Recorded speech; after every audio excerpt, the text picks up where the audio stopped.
भगत सिंह को, गांधी को गोली मारने की जरूरत नहीं पड़ी और नाथूराम गोडसे को किसी अंग्रेज को गोली मारने की जरूरत नहीं पड़ी।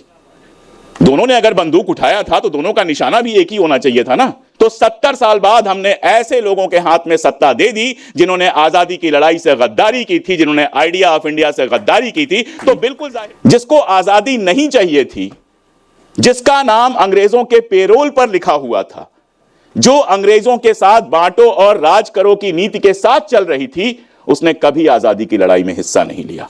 मुस्लिम लीग को जब पाकिस्तान चाहिए था तो आजादी उसके लिए बड़ी बात नहीं रह गई थी। हिंदू महासभा में जब सावरकर आ जाते हैं और हिंदुत्व की थ्योरी देते हैं और हिंदू राष्ट्र की बात करते हैं और मुसलमानों को सेकंड ग्रेड सिटीजन बनाने की बात करते हैं, तो उनको आजादी नहीं चाहिए थी, उनको माफी मिल चुकी थी और माफी के बाद बस ये सेटिंग करनी थी कि देश दो टुकड़ों में बंट जाए और जो हिंदू वाला भारत हो उसमें किसी न किसी तरह से हमें पांव रखने को मिल जाए। उन्हें आजादी की लड़ाई नहीं लड़नी थी। तो जो लोग आजादी की लड़ाई नहीं लड़ना चाहते थे, उनका एक आइडिया ऑफ इंडिया था, और जो लोग आजादी की लड़ाई लड़ रहे थे, उनका एक आइडिया ऑफ इंडिया था। आजादी की लड़ाई को जब भी मैं अपने तरीके से देखता हूं, 2-4 किताबें लिखी हैं, उस चक्कर में पढ़ना पड़ा, मैं हिस्ट्री का कभी विद्यार्थी रहा नहीं। जितना भी मैंने समझने की कोशिश की आजादी के आंदोलन को, मुझे हमेशा उसमें दो अलग अलग रास्ते दिखाई दिए। एक रास्ता वो दिखाई दिया जो आजादी की तरफ बढ़ रहा था, जिसको अंग्रेजों से आजादी चाहिए थी, और वो रास्ता अपने जद्दोजहद में वहां तक पहुंचा कि हिंदू और मुसलमान में जब तक एका नहीं होगा तब तक आजादी नहीं मिलेगी। और मैं आपको बताऊं तो शायद आश्चर्य होगा, जो लोग नहीं जानते होंगे, 1916 की बात है। कांग्रेस की कॉन्फ्रेंस होती है लखनऊ में, और उसमें तिलक साहब थे, गांधी अभी नहीं आए थे। तिलक साहब थे, जिनके जो चेले थे वो बाद में हिंदुत्व के बहुत बड़े अलंबरदार हुए। तो तिलक साहब ने मुस्लिम लीग के साथ समझौता किया, और यहां पर मैं आपको बता दूं कि तिलक साहब के जितने मुकदमे लड़े गए थे सब जिन्ना साहब ने लड़े थे। किसी के ऊपर वो भरोसा नहीं करते थे, सारे जिन्ना साहब लड़ते थे। तो 1916 में लखनऊ कॉन्फ्रेंस में तिलक साहब और जिन्ना के बीच में समझौता हुआ, कांग्रेस और मुस्लिम लीग के बीच में समझौता हुआ। तो जाहिर था कि तिलक साहब के चेले नाराज हो गए। उन्होंने कहा आपने ऐसा क्यों किया? तो जो बात उन्होंने की है हुजूर, आज भी याद रखने वाली चीज है। उन्होंने कहा हमारी लड़ाई तिकोना है, एक कोने पे मुसलमान है, एक कोने पे हिंदू है, और लड़ना अंग्रेज से है, तिकोना है, हम कभी नहीं लड़ पाएंगे। अगर अंग्रेजों के साथ लड़ना है तो इस लड़ाई को बिल्कुल आर पार की सीधी लड़ाई बनाना पड़ेगा, और यह तभी मुमकिन है जब हिंदू और मुसलमान एक हों। यह बात तिलक कहते हैं। अब आप कहेंगे कांग्रेस तो यह बात कह रही थी, लेकिन क्या कांग्रेस के अलावा आप किसी और को आजादी की लड़ाई में शामिल नहीं मानते हैं? तब मैं अपनी बात थोड़े अलग तरीके से कहूंगा। जब तक मुस्लिम लीग आजादी की लड़ाई में शामिल थी, तब तक वो तकसीम की डिमांड नहीं कर रही थी। आप इतिहास उठा के देख लीजिए, मुस्लिम लीग और कांग्रेस में कॉमन मेंबरशिप होती थी, वैसे ही जैसे हिंदू महासभा और कांग्रेस की मेंबरशिप होती थी। तो जब तक हिंदू महासभा हिंदू राष्ट्र की मांग अभी नहीं कर रही थी, हिंदुत्व की थ्योरी सावरकर लेकर नहीं आए थे, तब तक वो भी इस तरह के बंटवारे की बात नहीं कह रही थी। दलितों से उसको ज्यादा चिंता थी, और मुस्लिम लीग भी नहीं कह रही थी, कांग्रेस भी नहीं कह रही थी। और एक और धारा, भगत सिंह का नाम लिया गया। जाहिर तौर पे हम सब उनकी इज्जत करते हैं। भगत सिंह एक ऐसी शख्सियत हैं कि जो उनको जानते हैं वो भी इज्जत करते हैं, और जो नहीं जानते हैं कई बार वो ज्यादा इज्जत करते हैं, गलत तरीके से कर देते हैं, उनको हिंदू आइकन, सिख आइकन बना देते हैं। ये एक अलग मामला है। भगत सिंह की धारा जो बंदूक उठाने की बात कर रही थी, वो भी हिंदू मुस्लिम एकता की बात कर रही थी। मैं आपको एक वाकया बताऊं तो यहां ज्यादातर लोगों को भरोसा आज नहीं होगा।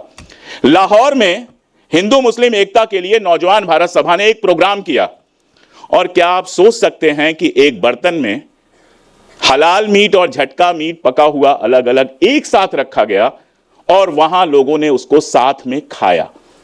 इस बात पर आज कोई भरोसा नहीं कर सकता, लेकिन मैं यह जानता हूं कि जब एकता की भावना एक सीमा लांघ जाती है तो बहुत सारी चीजें अपने आप टूट जाती हैं।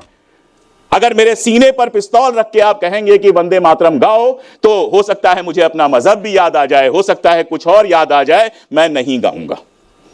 लेकिन अगर आप मोहब्बत से 24 घंटा मेरे पासबान बन के रहेंगे, मेरे दोस्त बन के रहेंगे, मेरे हमनवा बन के रहेंगे, और तब आप वंदे मातरम गाएंगे, तो मैं सुर में सुर मिला लूंगा। मैं ये सोचूंगा भी नहीं कि मेरा मजहब क्या और क्या। और ये मैं अपने अनुभव से कह रहा हूं, अपने दोस्तों के अनुभव से कह रहा हूं, उस हिंदुस्तान के अनुभव से कह रहा हूं जिसमें हम बड़े हुए थे। अगर आप मुझसे कहेंगे, मैं ब्राह्मण हूं, पैदाइशी ब्राह्मण हूं, और अगर आप मुझसे कहेंगे तुम्हें धोती कुर्ता पहनना है, मैं नहीं पहनूंगा।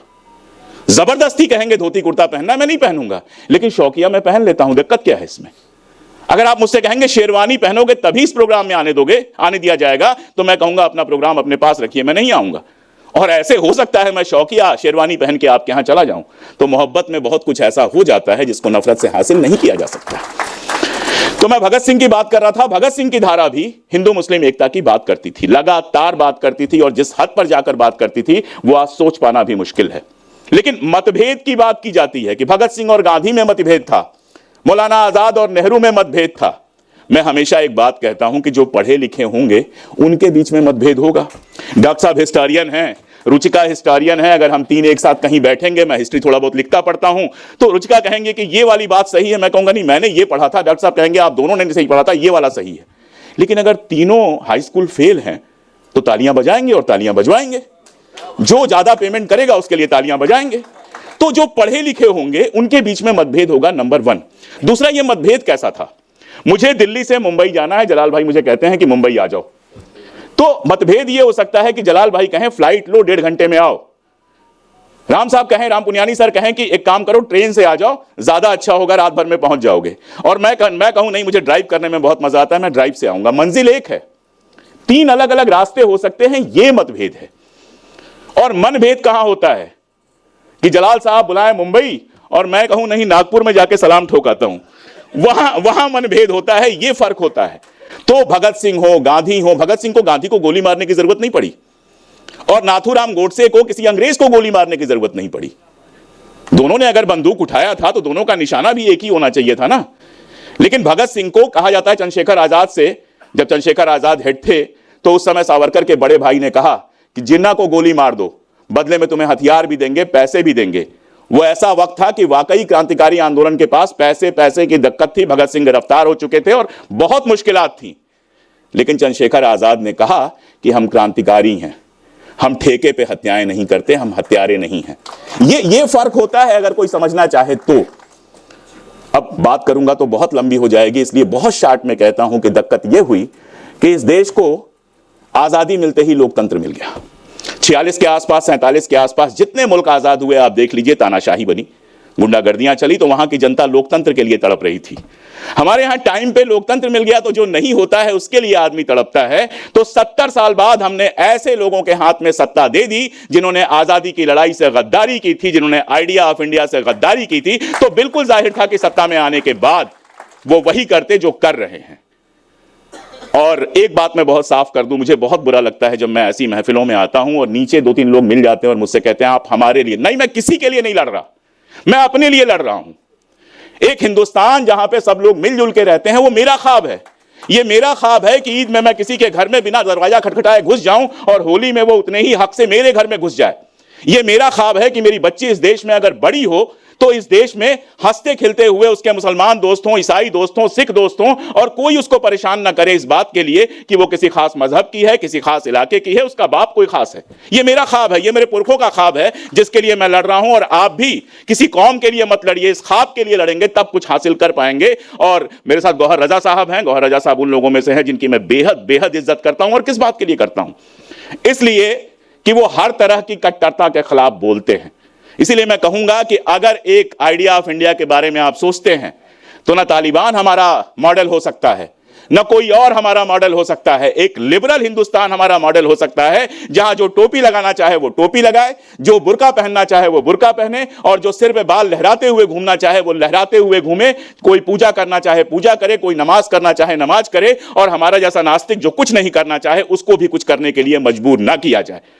अगर हम ये बना पाएंगे तो ठीक है, वरना। और एक शेर चूंकि सब लोग सुना रहे हैं तो मुझे भी सुनाना पड़ेगा, अब तो रवायत बन गई है। तो अमीर गजलबाज का वो शेर है, मुझे बहुत ज्यादा याद नहीं रहते और मुझे बहुत पसंद है कि निराश होने की बिल्कुल जरूरत नहीं है। क्या मैं भूल गया? हाँ, इसी सियाह समंदर से नूर निकलेगा। मैं भूल गया, किसी और को याद आए तो सुना दे, ये यादाश्त रह गई है। चलिए, बहुत शुक्रिया। मेरे जुनू का नतीजा जरूर निकलेगा, इसी सियाह समंदर से नूर निकलेगा। बहुत शुक्रिया।